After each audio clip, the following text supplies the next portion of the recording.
प्रतिशत अभी 4 से 5% और बढ़ सकता है, क्योंकि हर बार यही होता है, 7 बजे के आंकड़े कम होते हैं और जो अंतिम आंकड़े आते हैं वो 7 बजे के आंकड़े से लगभग 5 से 6% ज्यादा होते हैं।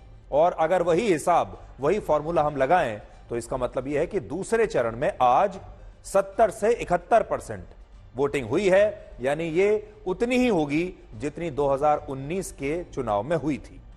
पूरे देश में सबसे ज्यादा 78% वोटिंग त्रिपुरा में हुई है, 77.1% वोटिंग मणिपुर में। देखिए मणिपुर में यह बात नोट करने वाली है, वहां 77% वोटिंग हुई है। 72.5% वोटिंग छत्तीसगढ़ में हुई है, 71.8% वोटिंग पश्चिम बंगाल में, 70.6% वोटिंग असम में, 67.6% वोटिंग जम्मू में, 65% वोटिंग केरल में, 64.5% वोटिंग कर्नाटक में और 60.5% वोटिंग राजस्थान में हुई है। सबसे कम वोटिंग जो है 53.3% वोटिंग उत्तर प्रदेश में हुई है, सबसे कम। 53.7% वोटिंग महाराष्ट्र में हुई है, जो बहुत कम मानी जाएगी। 54.2% वोटिंग बिहार में और 55.4% वोटिंग मध्य प्रदेश में हुई है। दूसरे चरण में 15 करोड़ 88 लाख वोटर्स में से लगभग 4.5 करोड़ वोटर्स ने आज वोट नहीं डाला। 4.5 करोड़ वोटर्स वोट डालने के लिए नहीं पहुंचे। अब बड़ी बात यह है कि ये सारे वोटर्स क्या कर रहे थे? क्या ये लॉन्ग वीकेंड पर चले गए? इन्होंने ये जरूरी क्यों नहीं समझा कि ये अपना वोट आज डालें? और हो सकता है कि ये सारे वोटर्स आईपीएल देख रहे हों, लेकिन वोटिंग डालने के लिए, वोटिंग करने के लिए नहीं गए।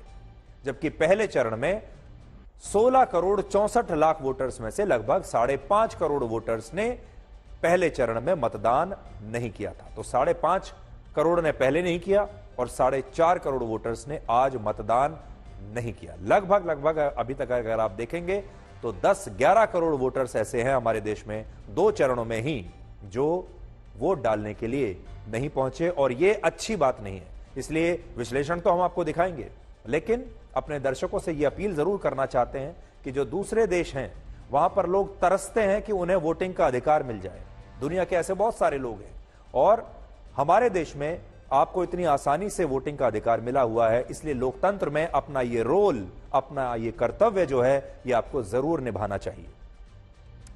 इसके अलावा पहले चरण में 102 सीटों पर 3.8% वोटिंग कम हुई थी। पहले चरण की बात बता रहा हूं, 19 अप्रैल की। और बिहार, छत्तीसगढ़, मध्य प्रदेश, राजस्थान, उत्तर प्रदेश और उत्तराखंड जैसे हिंदी भाषी राज्यों में तब पहले चरण में 5.7% वोटिंग कम हुई थी। लेकिन इस बार इन्हीं हिंदी भाषी राज्यों में 2 से 3% वोटिंग कम रही है। यानी 2019 के मुकाबले वोटिंग अब भी कुछ कम हुई है, लेकिन पहले चरण के मुकाबले इस वोटिंग में इस बार सुधार हुआ है। हिंदी भाषी राज्यों में जो मतदान मैं आपको बता रहा हूं, यह बहुत महत्वपूर्ण है, क्योंकि यह बीजेपी का गढ़ है। बीजेपी को सबसे ज्यादा जो सीट मिलती हैं वो उत्तर भारत के और हिंदी भाषी इन्हीं राज्यों से मिलती हैं, इसलिए यहां की वोटिंग देखना बहुत महत्वपूर्ण है। अगर हम शाम 7 बजे तक के आंकड़े देखें तो उत्तर प्रदेश, बिहार, मध्य प्रदेश, राजस्थान और छत्तीसगढ़ में कुल मिलाकर 59.2% वोटिंग हुई है औसत, जो बाद में 64% तक पहुंच सकती है। और पिछली बार से यह 3 से 4% कम रहने का अनुमान है पिछले चुनाव से। पिछली बार यानी 2019 में इन राज्यों में 67.7% वोटिंग हुई थी, लेकिन इस बार वो जोश देखने को नहीं मिल रहा है। दूसरे चरण में सबसे ज्यादा 36 सीटें उत्तर भारत की थी, जिन पर 60.6% वोटिंग हुई, जो पिछली बार से 7.9% कम है। और आखिर में यह अंतर 3% के आसपास रह सकता है जब आखिरी आंकड़े आएंगे। दक्षिण भारत में केरल की सभी 20 और कर्नाटक की 14 सीटों पर 64.8% वोटिंग हुई, जो पिछली बार से 9.4% कम है पिछले चुनाव से। और आखिर में यह आंकड़ा 4.5% कम वोटिंग का रह सकता है जब अंतिम आंकड़े आएंगे। पूर्वी और उत्तर पूर्वी भारत की 10 सीटों पर 74.4% वोटिंग हुई और यह पिछले चुनाव से 7.7% कम है। और आखिर में इन सीटों पर भी 3% वोटिंग के आसपास कम रह सकती है पिछले चुनाव के मुकाबले। पश्चिमी भारत की 8 सीटों पर 53.7% वोटिंग हुई, जो पिछली बार से 9.2% कम है और आखिरी आंकड़े आने तक यह अंतर 4% के आसपास रह जाएगा। पिछली बार बीजेपी को दूसरे चरण की इन 88 में से जिन 52 सीटों पर जीत मिली थी, उनमें 23 सीटों पर पिछली बार जितनी या फिर 1% वोटिंग कम हुई है, जबकि 29 सीटों पर इस बार पहले से 5 से 8% वोटिंग कम हुई है और ये सीटें उत्तर प्रदेश, मध्य प्रदेश, असम और राजस्थान में है। तो बड़ी बात जो हम आपको बता रहे हैं वो ये कि पिछली बार बीजेपी को जिन सीटों पर जीत मिली थी दूसरे चरण में, उन सीटों में आधी सीटें कम से कम ऐसी हैं जहां पर पहले के मुकाबले कम मतदान हुआ है और बाकी ऐसी हैं जहां पर या तो उतना ही हुआ है जितना पिछले चुनाव में हुआ था 2019 में, या फिर उससे 1% कम। इसी तरह कांग्रेस पार्टी पिछली बार जिन 18 सीटों पर जीती थी, उनमें से केवल बेंगलुरु ग्रामीण की एक सीट पर पिछली बार के बराबर मतदान हुआ है और बाकी सभी सीटों पर 5 से 12% वोटिंग कम हुई है। देखिए, आपके मन में जो सवाल घूम रहे हैं उसमें से कुछ सवालों के जवाब इन आंकड़ों में छिपे हुए हैं। कांग्रेस जहां जीती थी पिछली बार, वहां आप समझिए 5 से 10% वोटिंग उन सीटों पर आज कम हुई है। इसके अलावा केरल की वायनाड सीट पर, जहां से राहुल गांधी चुनाव लड़ रहे हैं, राहुल गांधी की सीट पर इस बार 68.4% वोटिंग हुई, जो पिछली बार से 12% कम है। जिसका मतलब यह हुआ कि वायनाड में इस बार पिछली बार से कम 8% वोटिंग कम होगी जब अंतिम आंकड़े आ जाएंगे, जबकि वायनाड में आज अधिकतम तापमान 35 डिग्री सेल्सियस के आसपास था, यानी बहुत ज्यादा गर्मी भी नहीं थी। पिछली बार वायनाड में 80.4% वोटिंग हुई थी और राहुल गांधी को 64.8% वोट मिले थे और वो 4,30,000 वोटों से तब जीते थे। वायनाड में 41.3% मुसलमान हैं और 13.7% ईसाई हैं, जो मिलकर 55% होते हैं, जबकि हिंदुओं की आबादी वायनाड में 45% है। आप कह सकते हैं कि मुसलमान और ईसाई असल में वहां अल्पमत में नहीं है, बल्कि बहुमत में है और अल्पमत में वहां हिंदू हैं। और यही कारण है कि राहुल गांधी अमेठी को छोड़कर अब वायनाड से लड़ते हैं, क्योंकि वहां हिंदुओं की संख्या कम है। इस बार वायनाड में राहुल गांधी का मुकाबला सीपीआई की एनी राजा और केरल बीजेपी के अध्यक्ष के सुरेंद्रन से है। तिरुवनंतपुरम में इस बार 63.9% वोटिंग हुई है, जो पिछली बार से 10% कम है, जिसका मतलब यह हुआ कि इस सीट पर लगभग 5 से 6% वोटिंग कम हुई है पिछले चुनाव के मुकाबले। और यहां कौन है? शशि थरूर 2009 से लेकर अब तक इस सीट पर हर बार जीतते आए हैं, कभी हारे नहीं, लेकिन इस बार उनका मुकाबला है केंद्रीय मंत्री राजीव चंद्रशेखर से। और तिरुवनंतपुरम केरल की इकलौती ऐसी सीट है जहां पिछले 2 चुनावों में बीजेपी दूसरे नंबर पर रही थी और उसे 30% से ज्यादा वोट मिले थे। अब देखिए एक और सीट, मथुरा, उत्तर प्रदेश में। मथुरा में इस बार सबसे कम 49.2% वोटिंग हुई है, जो पिछली बार से 11% कम है और यहां से इस बार भी बीजेपी से हेमा मालिनी ही चुनाव लड़ रही हैं, जो पिछली बार जीती थी। अब मेरठ, एक और बड़ी महत्वपूर्ण सीट, आप जानना चाहेंगे इसके बारे में।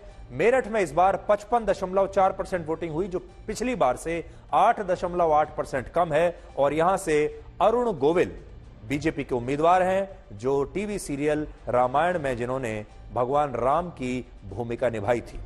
इस सीट पर 63.5% हिंदू हैं और 34% मुस्लिम वोटर्स हैं और पिछली बार बीजेपी ये सीट सिर्फ 4,729 वोटों से जीती थी और इस बार तो मेरठ में 5% वोटिंग भी कम हो सकती है।